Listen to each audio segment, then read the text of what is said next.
So, for me, the daily confrontation with fear has become a real practice for me since about three years ago. I went skydiving in Dubai, right? And skydiving is a really interesting confront with fear, right?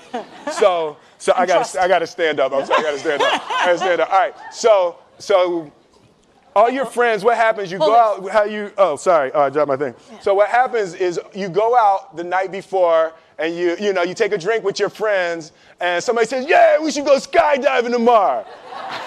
And you go, "Yeah, we'll go skydiving tomorrow." Yeah. And you go, "Yeah." And everybody goes, "Yeah." Right? And you go home you by yourself, you're like, Right? And you're like, well, I mean, they was drunk too. Right? So maybe they not, I mean, we don't have to go. We don't have to do it. So then that night you're laying in your bed and you just keep, and you're terrified. You keep imagining over and over again jumping out of an airplane, and you can't figure out why you would do that, right?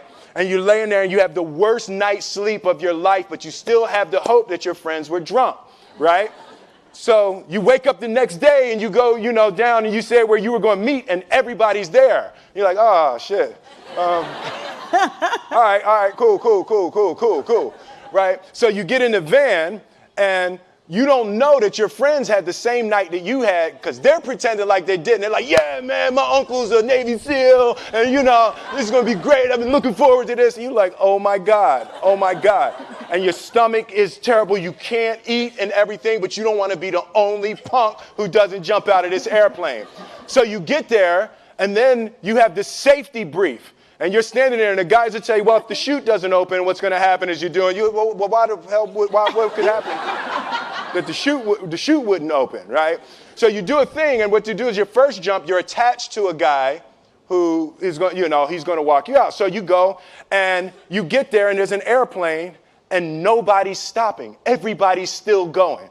So you get onto the airplane, and you're sitting there, and it's extra because you're sitting on some dude's lap, some stranger. You're sitting on his lap, and it's like, you're trying to make small talk. Yeah, man. So you be jumping with people all the time, huh? Right? So, and then you just want to make sure, you got kids, right? You got people you need to see, right?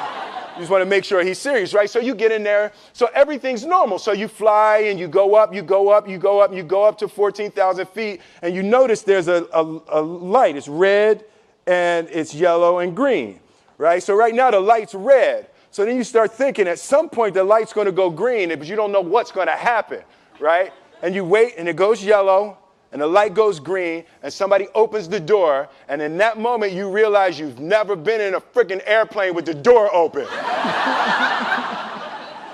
Right? Terror. Oh, sorry, I'm spitting. Oh, sorry. No, terror. Right? So you go, and then, if you were smart, you sat in the back so you don't go first, right? And then people start going out of the airplane. And you go, and the guy walks you up to the end of the thing, and you're standing, and your toes are on the edge, and you're looking out down to death. And they say, on 3. And they say, 1, 2, and he pushes you on 2 because people grab on 3, right? Right? And you go,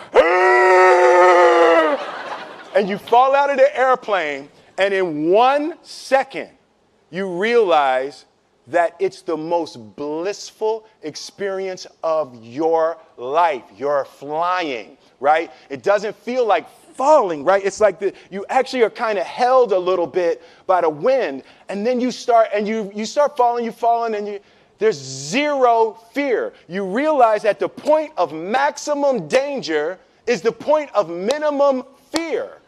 It's bliss. It's bliss. And you're flying, right? And you're doing that, and then 20 seconds, 25 seconds, 40 seconds, and you have enough time to just kind of be like, oh, shit, that's that building. That's not like that one. Oh, you can see the ocean. right? You start doing all of that. And the lesson for me was, why were you scared in your bed the night before? What do you need that fear for? Just don't go. Why are you scared in your bed 16 hours before you jump? Why are you scared in the car? Why could you not enjoy breakfast?